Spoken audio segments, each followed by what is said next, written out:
I'm sorry. I don't know. That music's catchy. What's up, everybody? Thursday, Doc's Daily Edition. Welcome in. It is 1 o'clock Eastern, September 4th. We've been waiting for this all summer long. We have NFL football tonight. So who better to talk that with than Craig Trapp and Robert Ferringo. So we're going to welcome them in as well. Everybody, don't forget to like, share, subscribe.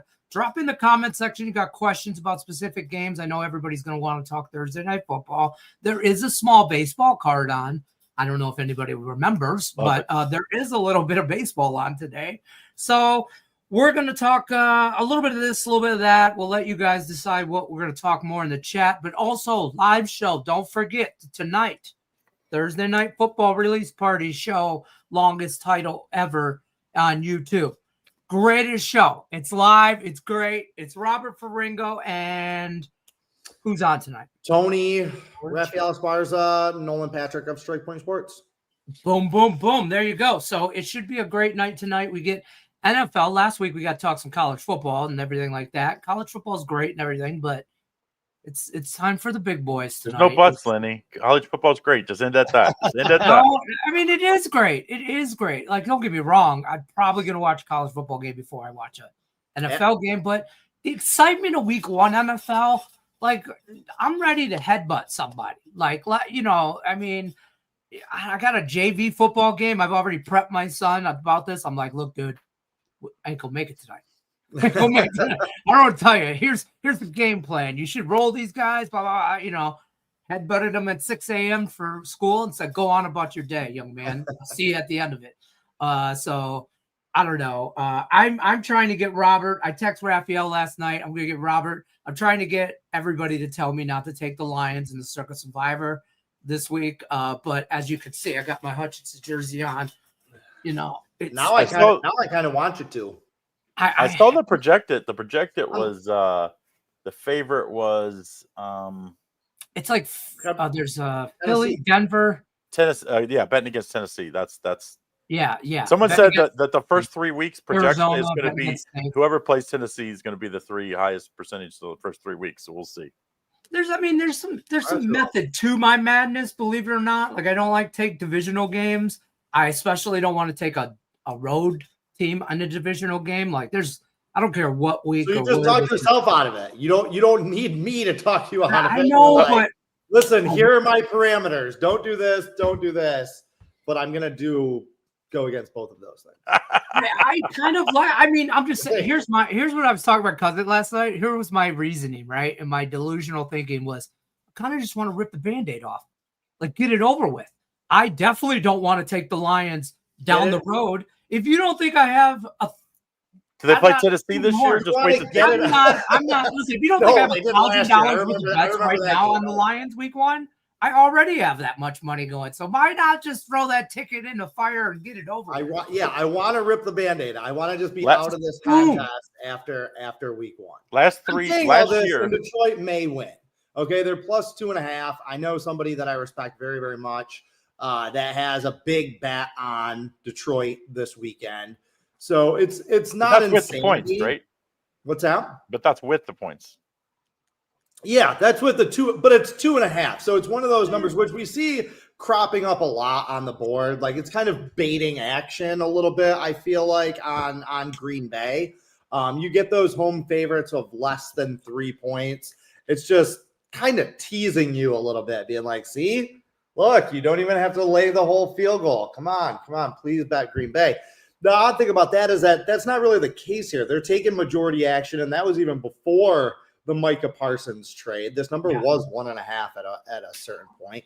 Is it going to get to 3? That's kind of my question. I don't know, because I feel like if it does get to 3, a lot of people will hammer the Lions there. But look, we've been talking about it all summer. You know that I'm not long on the Lions. It's not that I don't like them. It's not that I think they're a bad team. It's not like I'm not ragging on the Lions. There's absolutely nothing fluky about what Detroit has done over the last 3 years, but they're 43-18 against the spread over the last 3 seasons. Like, at a certain point, the pendulum swings the other way. Regression catches up to you, and things aren't going to go Detroit's way. They have a new offensive and defensive system essentially starting from scratch. Green Bay is a very good team. I mean, Green Bay went 10-1 against the rest of the NFL and 1-5 in their division because it's the best division in football. So it's not like this is some schlub pushover team. Yeah, but Derek has a good question here. Here's the thing about the 2.5. Get to it, Derek, I promise. I don't ever lay 2.5 or like 2.5 with the Lions. If you like the Lions, you buy the half a point, you take them at 3. The most common ending in the game is going to be a field goal. Lions money line for me. I mean, I don't know why you guys are messing with but points. The survivor pool last year, FYI for Circa, first 3 weeks, the top 1 and some weeks the top 2 bet teams actually lost. Last year it was the Bengals week 1 and week 3, I think it was. Forget who it was. Yeah, there was Week chaos. 2 was the Ravens. Was the Ravens week 2 and they lost. I remember how their struggles started the season and they ended strong. So be careful. Just because the Titans are terrible doesn't mean they can't pull like a fluky win out week 1. Right. And the most bet teams are like in a survivor on ESPN. I pulled this up last night when I was watching like their ESPN Eliminator Challenge thing. There's the Broncos #1 at 18.3%, the Eagles 16.1%, Commanders 12.2%, Arizona, which is a possibility for me against the Saints week 1. I just hate that they're on the road. And then there's the Bengals at 5th with 8% of the people in that. Robert, how about your Bears? I hate that they're on the road, he says, but he's going to go with Detroit, who is on the road. Definitely like 2.5 point underdog, 6.5 point favorite. It's basically the same thing. About my Bears, the line movement scared me a little bit. I'm not going to lie. A few weeks ago, like, as you know, Craig, we've been staring at these numbers for months. You know what I mean? So we've had time to talk ourselves into every side of all of these games. I like Chicago in that game. JJ McCarthy is basically a rookie quarterback starting on the road. I think it's interesting, right? Because like tonight with Dallas is going to be really, really telling. One of the reasons I like the Bears, one of the reasons I kind of like Dallas tonight, which we'll get into in a second. And Derek, I promise we'll get to your question, is that people are betting against the storylines that they've been hearing over the last few weeks. They've been betting against the storylines that they've heard in the preseason, right? And one of the storylines that we've heard about Chicago is that, Caleb Williams is struggling. Things aren't good. The offense isn't taking. Like all this kind of what I think is nonsense, right? Like, yeah, they're a new team with a new coach and a new offensive system. It's not going to be smooth. But this dovetails with the whole thing about Caleb Williams not being good last year.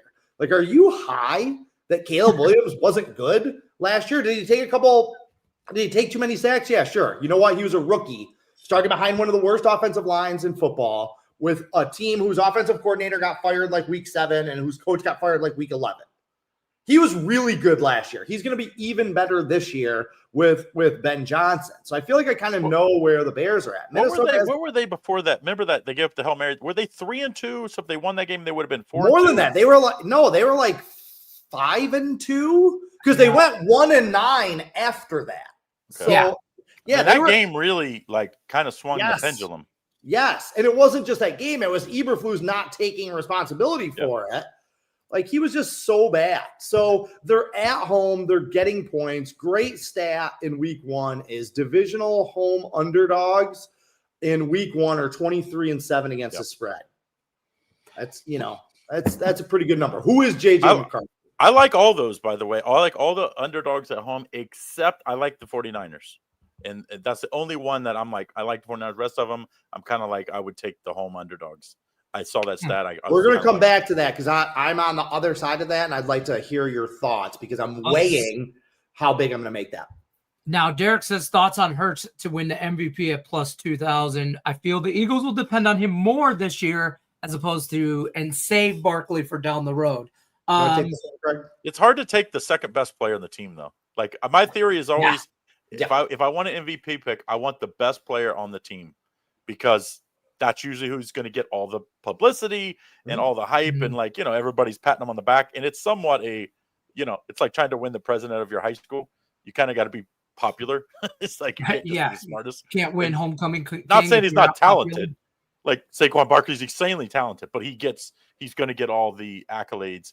Unless injury, I can't see Jalen Hurts winning the MVP this season. No, I don't think that they're going to change up their offensive system enough where he's going to be able to put up the numbers that he did. His numbers really were pretty pedestrian last year. That's number one. But Derek, a bigger thing, not just on Jalen Hurts, but with the Eagles in general, trying to bet on them this year during the regular season is one thing you have to understand. I've seen this throughout my career and just watching sports or whatever. The Eagles have been to 2 Super Bowls in 3 years. They're the defending champion, right? At a certain point, teams go through this thing where they just don't care that much about the regular season. Now, I'm not saying they don't care, like Philadelphia is just going to mail it in, okay? But at a certain point, these players, teams, franchises understand that their legacies are defined by what they do in the postseason. Mm-hmm. So while they're not just like screwing off and blowing off the regular season, you can't. You got to win home field advantage. You got to accomplish things. They're not going to max out like, say, some young up-and-coming team is going to. Does that make sense? So yeah. Jalen Hurts has nothing to prove. He doesn't need an MVP. I don't even think he particularly wants an MVP, knowing what I know about Jalen Hurts. He wants another Super Bowl ring. So, no, that's not a good bet. That and they also have, I think, they have 2 teams in their division. They have young buck teams. They have the Giants and the Commanders that are young buck teams. I don't believe in the Cowboys. I think are going to be a dumpster fire this year. But I think this year, they kind of dominated the division the last few years. I think it's going to be much tougher this year in the division. I don't think they're just going to, go 5-1 in the division this year. I think they're probably going to be 3-3 or 4-2 in their division. And there's going to be some quarterbacks this year that have monster numbers. Burrow, Josh Allen, those guys are going to be like they're odds on to win the MVPs for a reason. They're going to be put up ridiculous numbers. It's quarterback league now. You had a great point. You're like, I don't like taking the second best player on a team. True. I also don't like taking like the 15th best quarterback in the league. you know what I mean? Like, he's not in the top 10. That's for sure. Great player. He's a great player, but statistically speaking, and he's perfect for them. Statistical award. Be very clear. It's a perfect fit for them. You don't have to be top 10 quarterback to win the championship. We saw it last year. You just have to be the perfect system for your team. Brock Purdy, perfect system for that team. You put Brock Purdy on the Chiefs, I'm not sure he'd be that same guy. No. Definitely if you put him on the Bengals, I mean, he's got maybe better talent, but he's no Joe Burrow with the accuracy. So to me, it's like you have to have the right person for the right system. Look at Lamar. Lamar is the perfect system, especially now with Derrick Henry. Like, those dudes are going to be monsters all year because, his running threat just builds into what that team and the defense is. So I do like Jalen Hurts. I think he's going to have another good year. I think they're going to be a 10 or 11 win team this year. There's going to be teams that have probably 13 or 14 wins this year. There's usually where the MVP comes from. Usually the best team on the best player on the best team. Not only that, I don't like tying my money up like that. I like futures bets on season win totals, especially because there's ways that you can manipulate those, that you can hedge, that you can double down on them, things like that.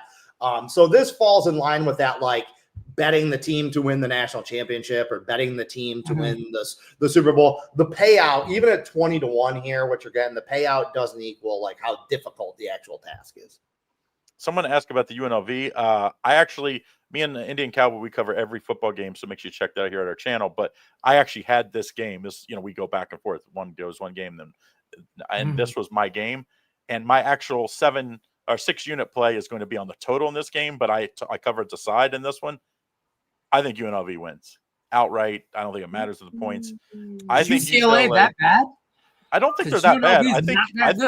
I think UNLV is better than what you think. Like first week, they kind of got caught looking ahead a little bit, I think, and new coach, a lot of looking ahead to Sam Houston State, right? No, I just think where are they looking? The season, right? Not necessarily always looking ahead to that next team, but just like they had to play 3 games in because they played the opening week, they had to play 3 games in 19 days or something. It's like you start to try to set it up. That's recipe for disaster because that means you're kind of looking past. It's like when you start practicing for Navy and the triple option. 2 weeks ahead of time, and all of a sudden that team beat you, and then you beat Navy. You're like, oh, that didn't do you any good. Right. Same kind of thing. And Dan Mullen is, he hadn't coached in a little while. So, but I think that team's pretty daggone good again. And I think UCLA and Nico, we saw what he was at. He was not that great at Tennessee. People act like it was a loss. It was not a loss. He was a system quarterback in a very good offense at Tennessee. You see what Tennessee did in opening week. They had no trouble replacing him. And I think Nico is not the greatest leader, I don't think. I think they're going to lose outright in this game. So sprinkle a little on the money line on that.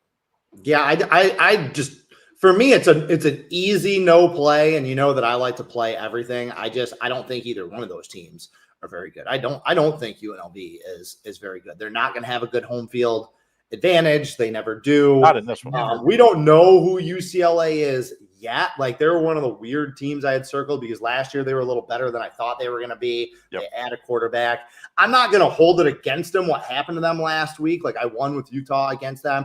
I think Utah is really freaking good. Yeah, like, they are really good. Like, they're going to be the best team in the Big 12. Well, they were in UCLA.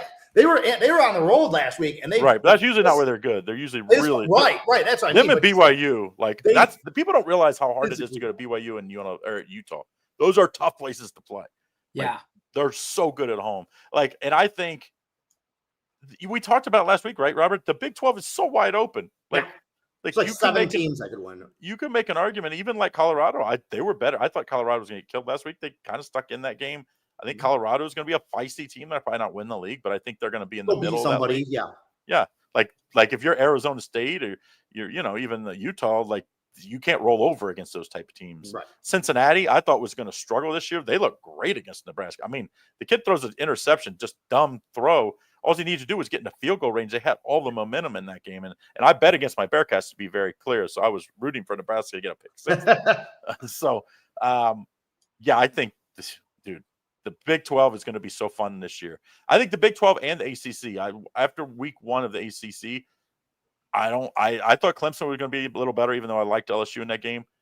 I think there's so many teams that are about even in the ACC. There's just going to be tons of upsets. We'll see this week.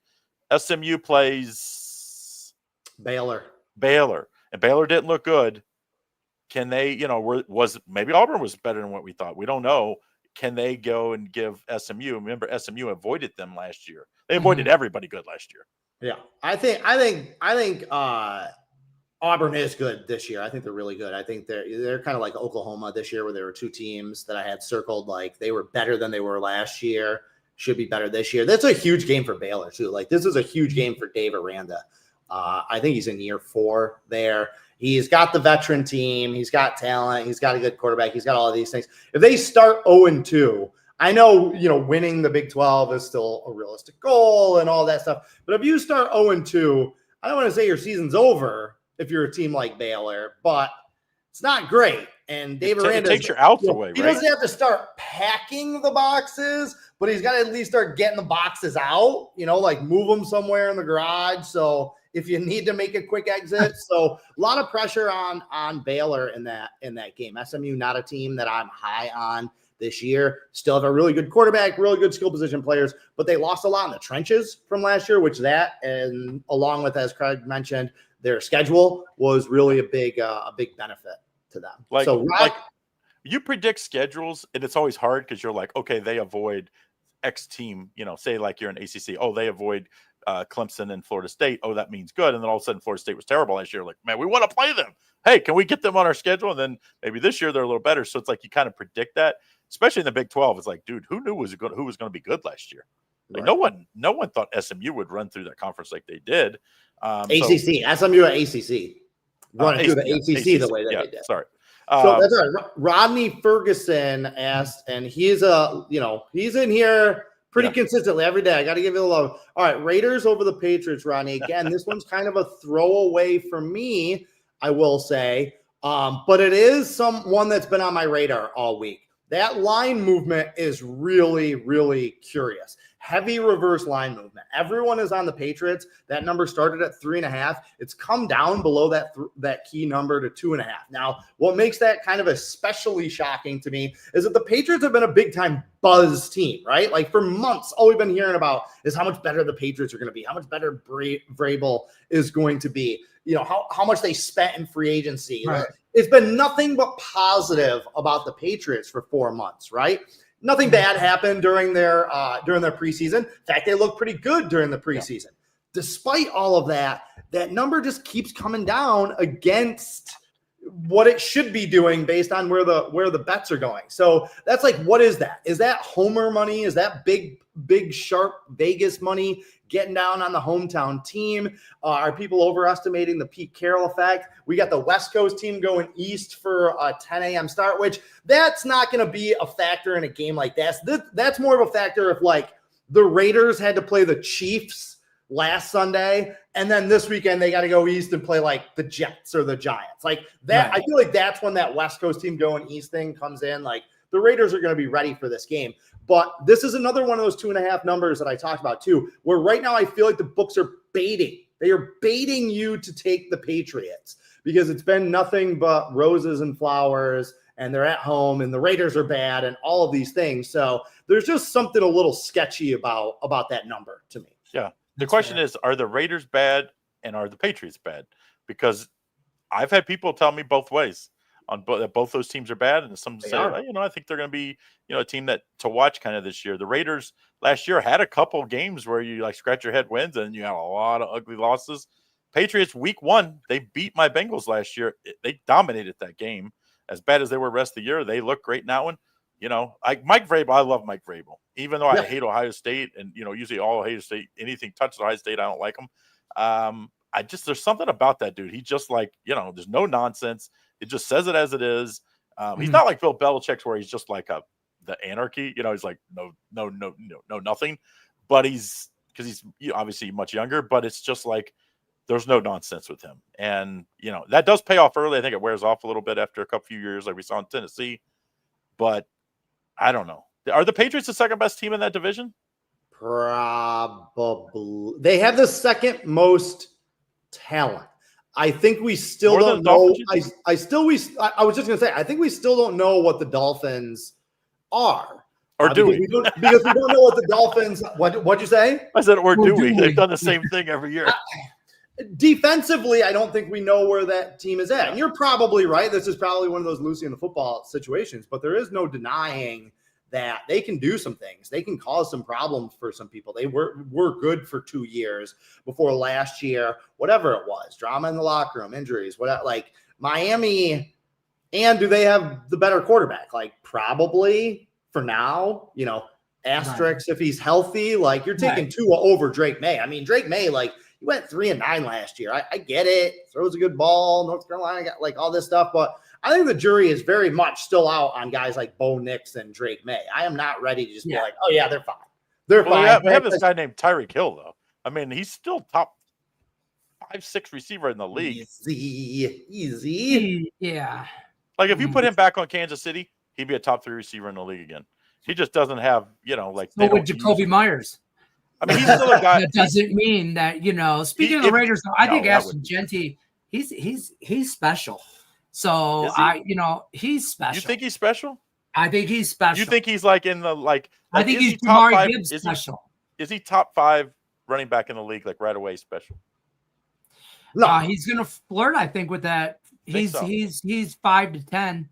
I mean, Bijan is special, and he didn't do a ton in his rookie year. Well, it's hard. You got Barkley, you got Derrick Henry. That's your top 2. That's your list. And then it's a little bit of I'd say Gibbs is probably 3rd or 4th there, and I'd take him, and I'd like you said Bijan I'd probably take above him just because he's proven it. He's a pretty small guy, and we've seen those guys have really big success in the league, and we've seen some that just it just doesn't translate. And I still think I'm never like when you're coming from a small, and you blow up like you did to almost win the Heisman. And you played at Boise State, it's like, remember, did you see him in the playoff game? Like, he was good, but he wasn't like, I didn't think he was the best player in the field at every second, which, usually if you're that good, you'll be able to translate to the next level. So I don't know. He's going to have to prove it to me. I watched him in the preseason. He didn't get a ton of carries. You saw some glimpses, but it wasn't like every second he touched the ball, you're like, oh, shit. Okay, so like something about this game that you got to understand too about the Raiders and Patriots, like having Pete Carroll and Mike Vrabel in there is almost like having a rookie quarterback, right? Like, these guys aren't rookies. We know exactly who Pete Carroll is. We know exactly who Mike Vrabel is. Okay, but the idea that they're just going to have an instant impact, like basically by getting those 2 head coaches, New England and the Raiders both opened up like a 4-year window here where they have the potential to eventually be good. Right? It's not going to happen in week 1. Like both of these teams are both going to be much better in November and December than they are right now. So like Pete Carroll has the right idea with this Raiders team. The style of football that he's going to want to play is a winning style of football. But he doesn't have the talent to do that. Like he wants to be a ground and pound defensive oriented team. Their defense stinks outside of Max Crosby. Their offensive line isn't very good. That's great that he wants to run the ball, but their offensive line isn't very good. So, they're not there yet. Like, are they pointed in the right direction because they have good leadership now with these proven winning head coaches? Yes, absolutely. Right. Long-term buy on both of them. But in this first game, I don't know who either one of these teams is. I don't know. How do you feel about Geno? Like, what do you like? What did I was a little mixed on that. Too? How can you? I mean, he's a little better than that. He's good. He's fine. He's average. He's competent. You're not going to lose a ton of games because of Geno Smith. I'll say this: I'd like Seattle a lot more this year if they still had Geno Smith rather than Sam Darnold. That's a guy who I feel like actively loses games for his team. I never felt that way about Geno Smith, but he's also not going to throw him on his back and carry them to games. Is there a huge? I like May. I would take May in this matchup, but I'm just like you comparing the quarterbacks. I'd like. There's a little more. It's a little unproven with May, obviously, but I think he could be special if they get him some talent. I like the running game. I mean, he's maybe it's still Mac Jones fresh in my mind. But you remember Mac Jones, everyone was for real. After his first year, he went to the Pro Bowl. Like, he was really, really good. And he was very good his rookie year. I can't take that away from him. But everyone was like, oh, yeah, they got that quarterback thing solved. Like, I don't know about some of these guys. I'm not ready to give any of that rookie quarterback. I do think that Jaden Daniels, who's undeniably awesome, and Caleb Williams, who is like a mega talent and is going to be awesome. The rest of that group, like, you haven't shown me anything. Really? Well, like the CJ Stroud situation, like he had that amazing year one last year. Like I thought going in last year, I'm like, dude, he might be pushing top 7-8 quarterback in the league, Stroud. Now I'm like, I don't know. He might be like outside the top 10. So these young quarterbacks can kind of go one way or the other. Just because they prove it one year doesn't mean necessarily they haven't done it back-to-back years. Now, I do think Daniels will be able to do it because his running, like he's like Lamar. His ability to run the ball he creates plays. Dude, you have to load the ball. You have to put a spy on these guys every play. So now you're throwing deep down the field without extra help. I mean, it's just like it's such an advantage. Well, that's going to be interesting. Like that Washington Giants game is going to be interesting because the pass rush of New York is like their strength on defense. Probably the strength of the whole team is they have what could potentially be a top 8 pass rush, right? But to your point, Craig, like Jaden Daniels moves. He can kind of neutralize that single-handedly because you can't really get to him. So I almost think that's worse when you have pass rushers because if they go up the field and around like they're used to getting quarterbacks, he's gone. He sneaks out. And it just takes him. I don't care if you have a spy or not. If you don't have an angle on him and you're a linebacker, you're not running him down. He's going to outrun you. You can't gotta make him go wide. By that much now in the NFL, you really can't just dedicate one guy to standing there and watching the quarterback. Like the passing games and the route concepts are too intricate to get that. Okay, I mean they almost did last year, but that's because their receivers last year, Washington was, they didn't have a lot of depth there, so it was like they could. I don't know. Diami Brown was pretty good. Like I think this year they got a little better depth there. I don't understand why they gave up Robinson. I don't understand why did you give up like a guy that is a proven solid running back in the league? It just gotta be one of those things where there's more going on in the locker room. Yeah. Right. I do want to point out to Mar. Lenny pulled Mar up here.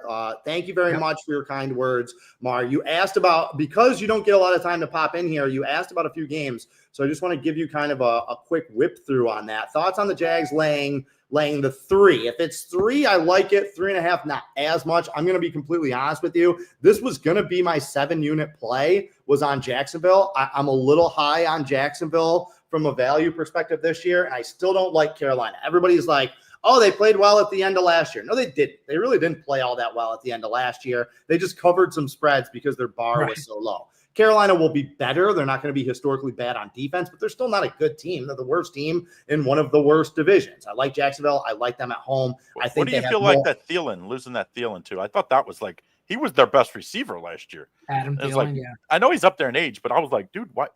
You need a guy that you can count on, and he was the guy they could count on. If they could get, Hunter Renfrow must have looked good enough to them where they could think, okay, they're basically the same guy. If we can get something from Thielen, we want to do this. But there's still way too many young players on Carolina. I know Thielen wanted to go back too, so maybe they were just kind of like, sure, hey, you've been good for us. Yeah, like you've been a good guy. You haven't complained that we sucked. Like we'll do you solid here. But I do like the Jags, but the reason that that's not going to be my biggest play of the weekend is that the closer that we get to, I feel like I'm kind of forcing it a little bit with that game. Like I like them, but I don't think it's like you can't trust the Jaguars that much, I'll say. Now the Steelers -2.5, another one of those kind of bait lines, but I'm okay with it. Like the Jets stink. The Jets are not good. I know they came out and were all feisty during the preseason, but Pittsburgh's defense is awesome. Like undeniably top 5, top 6, awesome. They know exactly who Justin Fields is. Now, even if the Jets defense is better, Aaron Rodgers, I feel like, can still make a few plays, but more importantly than that, like Pittsburgh wins because of turnovers and their defense, right? So in order for that to work, you need a quarterback that doesn't turn the ball over yourself. That's the one thing at this age and at this point, I feel like Aaron Rodgers can still do well. He's not the guy that he was 5 years ago. That guy's never coming back, right? But I don't think he's going to make the dumb mistakes that some of these other guys will. So this looks like 16-13. You know, Pittsburgh just grinds them down. Hey, and then finally, Lenny, look up how many Aaron Rodgers interceptions he had last year. I think it was his most in his career. That was really the problem last year for him. 8 is what I would. He would go years with all those passes he threw in Green Bay, and he would throw like 5 interceptions. 4 interceptions, yeah. Like, it was the year. The MVP years were as good of like numbers wise and winning that you will ever see for a player over about a 7-8 year period. The problem was he only won 1 Super Bowl in there, so a lot of people don't like put him up there with the Brady's. He's overrated. He had 11 the year, and then the year before that he didn't play. You know, he had the one game he died. Yeah, and then the year before that he had 12, and then the year before that he went 4, 5, 4, 2, 6. Like he had good years, but if he can go back to that, if he goes back to that, just no interceptions, this Pittsburgh team will win 10 games or more. If he has 11 or 12, Pittsburgh's their margin for error, we saw it last year, it's just not that great. Even though that great defense, they don't have the biggest margin area. It comes down to turnovers. They actually cause a lot of turnovers on defense, so you can't be giving it right back. So that will be how that team goes, will be how that turnover battle goes. I have a smaller play. I think I have a 3-unit play on this Steelers game. I think I have the right opinion on it. So make sure you get in on our football passes. Robert, what's the football passes back to regular price this week, right? So it's $99. Yep, $99 for college and pro. But we have the free 60 down in the description. So you can get $60 off of that. A little better value there, I feel like, than just. Do we have? Are we going to have a code in the show tonight? We will have a promo code for the show tonight. I'm still not 100. It's not going to be a top game code. It's going to be something that you can use on a weekly, monthly, or full season pass. The weekly price is back up to what it regularly is, but the early bird special is still going on. And again, I keep hammering this home. It's $749 from now until the Super Bowl. So 6 months, 5 months, whatever, a lot, 22 weeks or something like that. You can use the free 60 towards that. So you're getting that full season pass for below $700. It comes out to like $25 a week. So think about it. Like you can spend $30 on one top game a week, or you can spend $25 and get like the full cards of a handicapper like Craig Trapp. Yeah. There you go. Don't forget. What? And you know, like you guys, if you want to, try out a week first, I think they're keeping it up until after week 1, right? So like you can 2 more weeks of the 3-for-1, if that's what you're talking about. No, I'm saying like the $749 will stay up there for an extra week. So like if you want to try it out for the $99 for the weekend, and then okay, it was successful, you can still, $749 the following week. So it does cost you a little more, but you can kind of like dabble a little bit. Like I have 8 plays tonight, Robert, or for football that are come out tonight, 4 for NFL, 4 for college football. Robert, what do you have, like 10, 15 this weekend? I am not even close. It's 1:30. I'm not even close to having my card determined, pared down, or anything. I have an idea. I know kind of who I like, but let's put it this week. Last week I had 34 plays, I want to say, something like that. I don't think it's going to be that big. It won't be that big because I don't like the NFL as much in week 1 as I normally do. But like I always tell people, I always have a little bigger card with that week 1 college football and the week 1 NFL because, as I mentioned, Craig, I've been staring at these lines for like 8 weeks, man. You give me 8 weeks to analyze the game, I'm going to find an angle on it. you know? Yeah. But yeah, you know, had 4 straight winning weeks. Let's see if we can make it 5. There you have it, folks. We're going to wrap it up. Don't forget, we're here Monday through Friday, 1 o'clock Eastern, Saturday, 11 a.m. You can check out both these guys' premium handicapping picks. The links in the description of the video. Get yourself free 60 if you haven't used that already. Roger, yeah, he said that like 15 minutes. Yeah, I like that. I like great. that. That's great. Don't forget, like, share, subscribe. We'll see you guys tomorrow. Good luck, unless you're against us. 6 o'clock Eastern. Robert Ferringo and the Thursday Night Football Show. Good luck.